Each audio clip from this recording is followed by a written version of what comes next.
Folks, we'd like you to start by thinking of one of your favorite companies or maybe a product you regularly purchase. Or maybe it's that coffee drink from your favorite barista.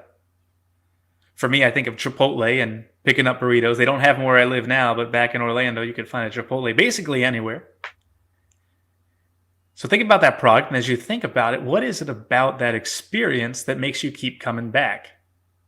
You have tons of options, whether it be a sandwich, a coffee drink, or whatever. Tons of options, yet you keep going back to that product. What is it? Well, Dan and I would like to argue or propose that it is because of the experience you are having. And this is a term in the business world called customer experience. Yes, companies, if they're doing this right, are thinking about every single interaction they have with you, from when you first find out about their product to when you inquire for more information to when you visit the store till after the visit when they follow up with emails or text messages or whatever they're sending you, to make sure there's consistency in all of that.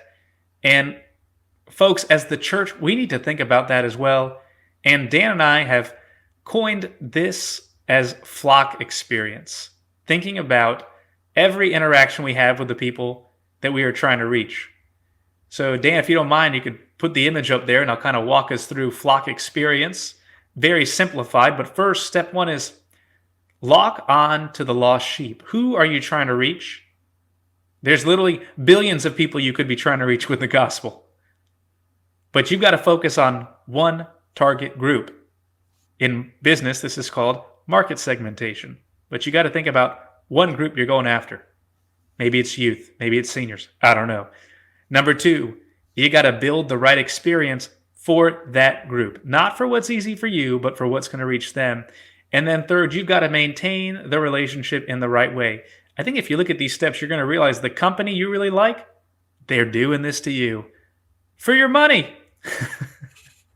But we're proposing do this for the flock you're trying to reach, for their souls. Am I right, Dan? So, why do you think this framework is so relevant to ministry today, especially ministry in the United States?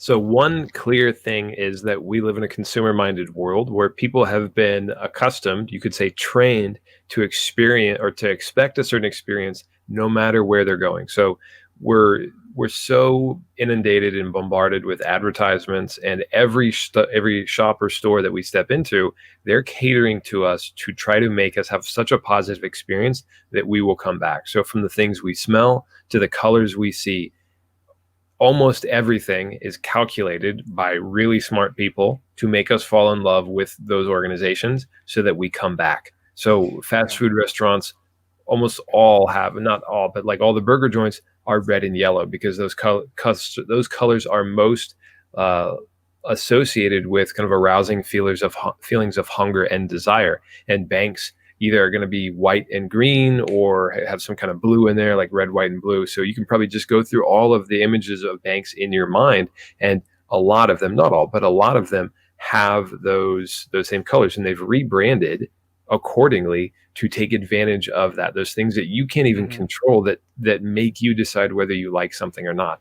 And so just recognizing this is something we can take advantage of. It's not manipulation, but we recognize people expect a certain experience when they come to us, or they're going to leave asking, well, why, like, how come I can go to my favorite fast food restaurant and I get treated so well, but when I come to the church, a place that should be full of charity, I'm not getting that. And so this is just the recognizing the reality that people want to be treated well.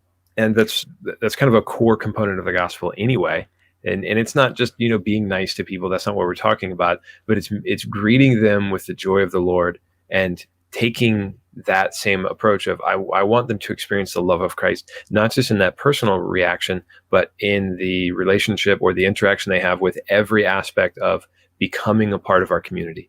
You're so right, Dan.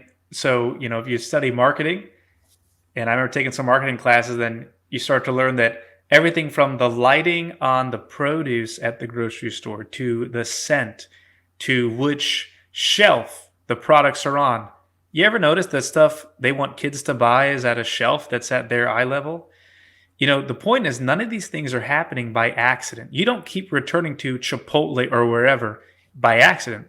They've been planning very well based on understanding you and your needs and what you want.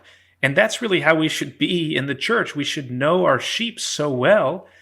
Pope Francis even said that we need to smell like the sheep, right? So we should know our sheep so well that we can build the right experience for them. And this, every interaction matters. And you think about when you get to a restaurant, you interact with the host or the hostess.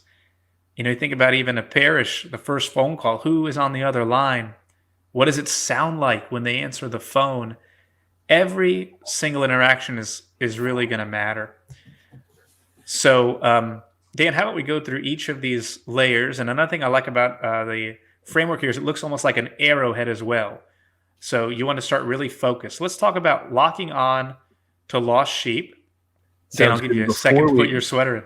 Yeah, thank you. So before we do that, let's also ask and invite people, if you are enjoying the show, thank you very much for your time. It's really a joy for us to continue doing this. And it's been so much fun to see how many people have continued to listen and stuck with us, and then how many people are engaging with us on our social media pages. If you're not subscribed, we would love it if you did. And if you know anyone working in the church who you think would benefit from this, so no matter what level they work at, whether they're ordained or lay, volunteer staff, we would love if you would share it with them, just to say, hey, you know what, I think this episode would really be beneficial in planning your next event. Just to continue to get the word out. So it would mean a lot to us if you did that, or if you would do that. Sorry, grammar is important. Thank you. No, absolutely, Dan. So let's start with step one, locking on to the lost sheep. Now, Dan, literally billions of people you could choose from on earth, right, that you could approach. How do you recommend someone to go about deciding which sheep they might be called to go after? So the first thing would be thinking about why your ministry exists. So at the parish level, you think broader, because your audience is everyone who resides within your territory. But even that already narrows it quite a bit, because so parishes have regions, they have boundaries, and it means you're not thinking of anybody beyond those boundaries. So once you know that's your flock, then you can begin to think, well, who are those people? What do you know about them? What age are they? What language do they predominantly speak? And there's several parishes, not several, there's probably parishes all over the country that would say something like, well, we don't offer a mass in this language because we don't have anybody who asks for that. And I think the approach should rather be, we know these people live in our community. We know people who speak this language live in our community. So we're going to offer that mass, or we're going to offer this holy hour, we're going to offer this prayer service, we're going to offer this reflection in that language. And then we're going to hold it consistently for a period of time, with the mentality of, if you build it, they will come. And now the more focused your ministry gets, so now you're looking at a youth ministry, or you're looking at a young adult ministry, or you're looking at marriage preparation. Well, you think, what do those people want? What are they looking for? Or what is likely to attract them? And so you would have a different style bulletin advertisement or a different social media advertisement. You would target a different audience with targeted social media ads based on those different groups that you are connecting with. Yeah, and Dan, you bring up a fantastic point about focus. So yes, if you're at a parish, you're really called to serve the people around your parish, right? It's easy to want to start to put things on social media and have all these people like it or comment or whatever. But if they're not from the flock you're charged to serve, you are wasting your time, folks. You need to be focused. And the beauty of the church is it's kind of territorial. Dioceses cover certain areas, parishes cover certain areas. That's to give us focus so that we can focus on the needs of those locales. Now, so it might come from your geography. It might come from your job description, right? Obviously, if you're hired to be a youth minister, or a pastor asks you on a volunteer basis to lead a certain ministry, that's really about your target group. And it might also come from discernment. Who are the people you think a lot about? Are you frustrated you don't see a lot of other dads, or if you don't see a lot of moms at the church? Well, like I had someone once really tell me, is instead of complaining, you need to just do something about it. You might be the person called to serve them, to go reach them, instead of waiting for someone else to do something. So there's a few different ways you might know who those sheep are that you need to reach. But once you know who you want to go after, you got to lock onto them and don't get distracted, because it's very easy to get distracted in ministry, or we try to pad our numbers maybe by trying to reach all these different categories. But guys, we're called to specific tasks within the vineyard of the Lord. And thinking about numbers, that makes me think of vanity metrics. So in social media, vanity metrics are things like clicks and likes that make us feel good. They give us that little, probably like a dopamine hit of saying like, oh, hey, good job, keep it up. And they keep us looking back on that page and checking to see how many more people have liked or viewed. But those aren't indicative of anything, and they're not. They don't translate to success. And so, if the goal were just to get likes and views, that'd be great. But that's not the goal, because that doesn't actually indicate to us that the desired outcome has occurred. And that desired outcome is, in most cases, going to be greater involvement in the life of the church, or people drawing closer to the Lord. That's really what we're looking at. And so, as we consider our audience and our numbers, we should also take into account, what do we want to happen? What does success look like? So be very detailed in describing a win, and not in the sense of like, oh, we win because we got one more person. It's not about that, but it's like, we rejoice when people come to know God. And so, how do we help people come to know God? And are we like very laser focused on that's the goal? Such a great point, Dan. We cannot get caught up in the vanity. We need to remember that the only opinion that matters is God's, right? So someone might say, oh, you didn't have that level of participation you should have had, or whatever. If you are fulfilling the mission God has asked you to do, and you're reaching the people you are called to reach, that is your calling. Okay, so we can't get caught up in vanity or comparison. It's the thief of joy. I've heard that comparison or envy is the thief of all joy. So let's move on to step two. And folks, I just want to remind you, this is actually another framework that's going to be in our book coming out December 8th. This is the second anchor framework for ministry. It's one of the foundational ones that you always need to keep in mind. So it kind of weaves into every aspect of ministry, but never forget who you're serving and building the right experience for them. So step two, once you know who you want to serve, build the right experience for them.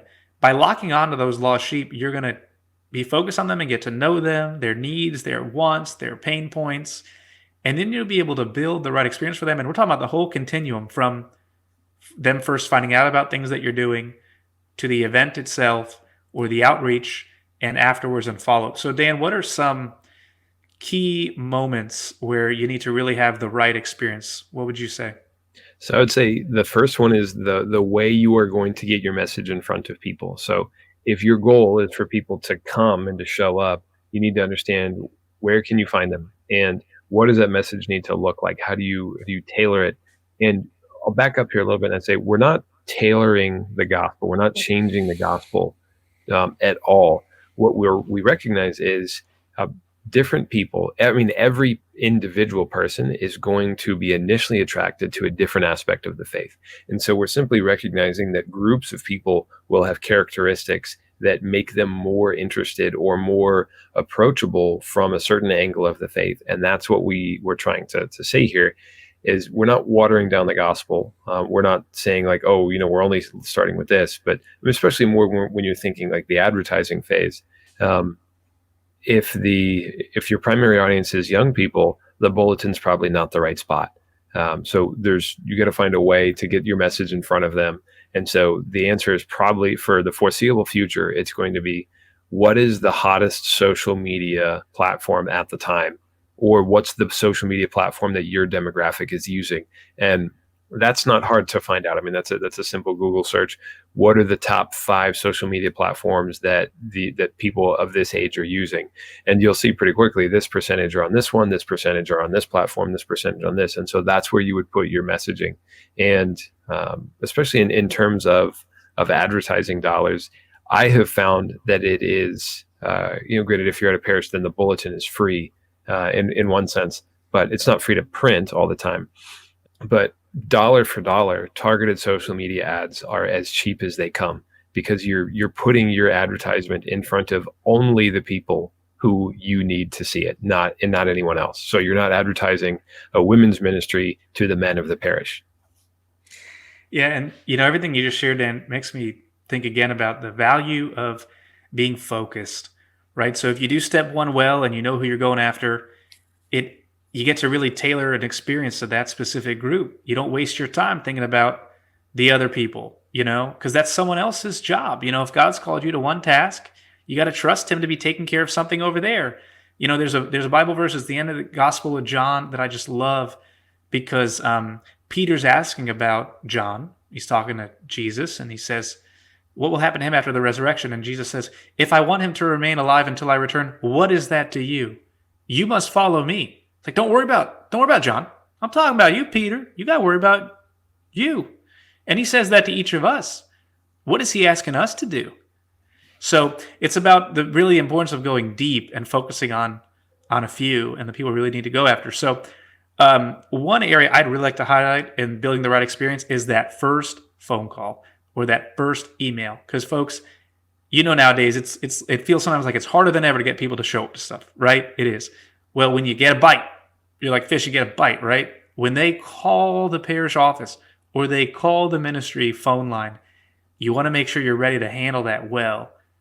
I've heard so many sad stories, in my opinion, of people that went to a ministry fair, signed up at a booth, and never got a phone call, right? So you want to plan. You almost, you want to think about who might they call, who might they email, where might they be looking, and how are you going to relay that, convert that request into a next step.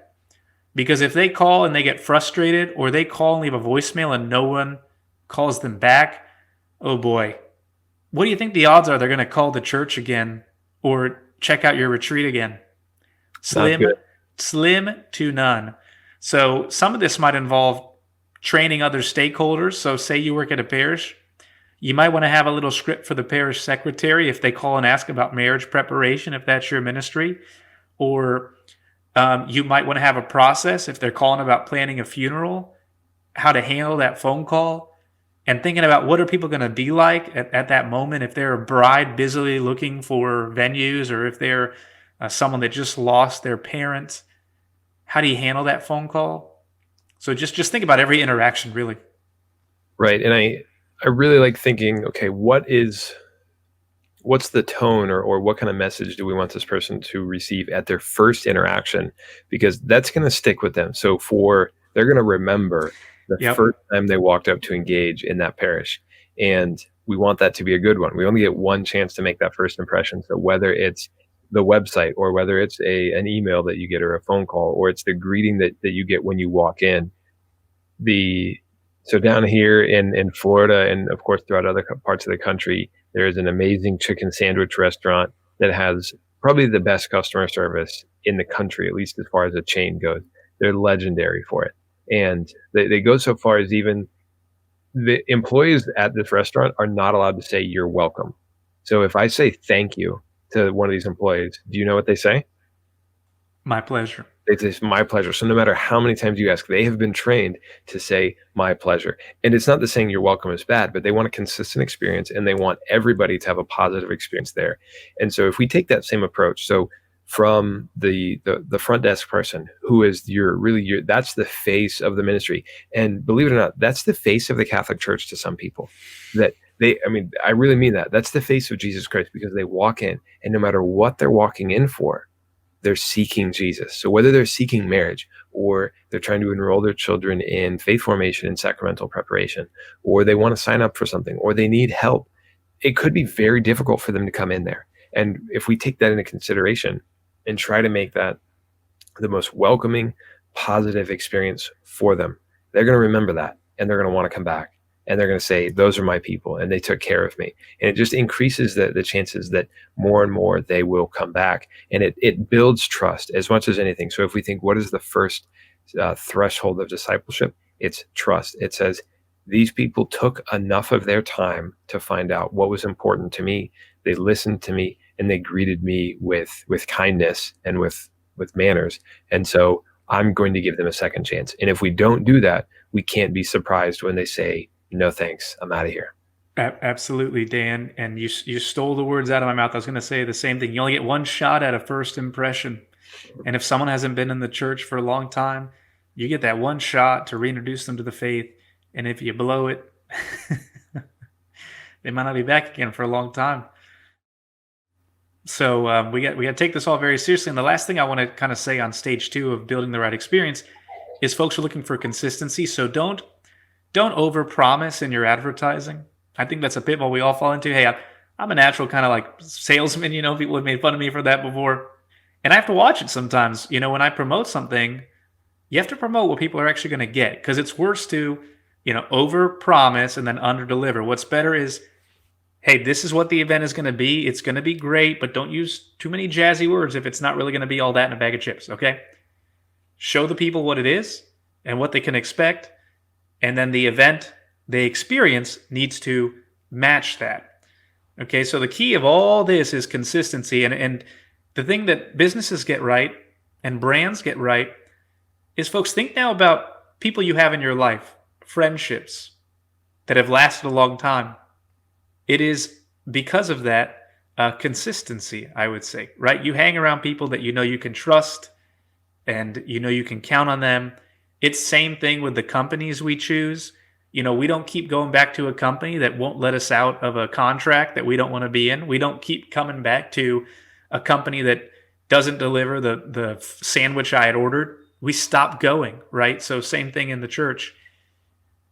We have to be consistent in what we give, again and again and again.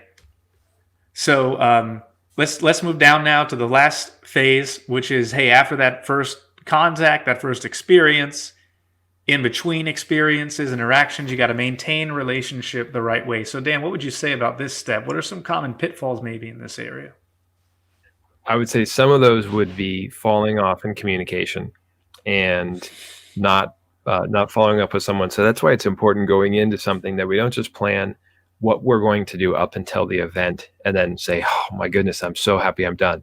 But to have follow-up planned well in advance and know what's that first message they're going to get, and then how many additional messages, and even maybe going so far as to write those out ahead of time so that it's simply just a click of a button to get in touch with people, and to let them know how they can stay involved and let them know.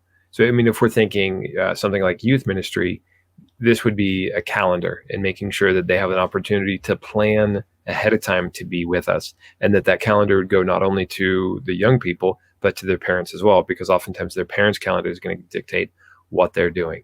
And then also thinking, what's the next step for them? How long are they going to be interested in this before they say, you know what, I want to go deeper in my faith. I want more out of this. And so it's, I'm no longer just interested in perhaps a surface level group, but something that goes deeper. And so that's an indication that person's ready to move further along in the path to discipleship. And so if we don't have the time to do that, then perhaps we know someone who could kind of be a mentor, or that they could become apprentice to in that path of discipleship. Yeah, and I think for me, there's three components that stick out about maintaining a relationship. Is first, don't overwhelm with the follow-up. By that I mean, you might want to give them, as my friend said about presenting, you don't have to don't give them the whole book, right? So in that first contact after the event, you might be tempted to bombard them with, here's every single thing you can do to continue in your walk of discipleship. You can't give them the whole book all at once. So give them just enough, like cookie crumbs, right? Here's the next thing. Then a week or a few months later, here's the next thing. Here's the next thing. Pace it. Second is don't overdo it. Okay? So, hey, we all hate spam. I am literally amazed every day at new emails I get from companies thinking, how on earth did they get my email? I mean, I cannot keep up with them. I can't delete them. Don't be that we can't be that in the church. So keep on it in a healthy pace.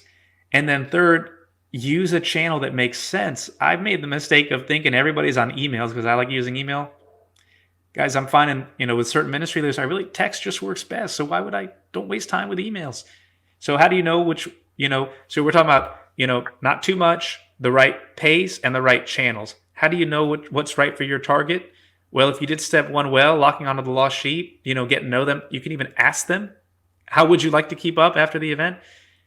Tailor it around them and what they want, not what's easy for you, because it's easy for me to send emails. I'm at a desk most of my day, but it's not about me. It's about them. And that's really what this whole framework's all about, is keep it about them, not about you. That's probably a good spot to end it. In everything we do, we keep it about them and not about us. And another way of thinking about that is person-focused. We take a person-focused approach to ministry and just think, what does this person need right now? And I think we can easily see that in the work of St. Paul and, of course, in Jesus. They didn't go to people with a preconceived notion of this is what this person needs. I'm going to tell them, but it was an exchange, and it was so if you think of Jesus and the woman at the well, he allowed her to tell that story. Yes. So, to wrap everything up, folks, this is Flock Experience. We've taken CX or customer experience from the business world, and we've baptized it here for the church.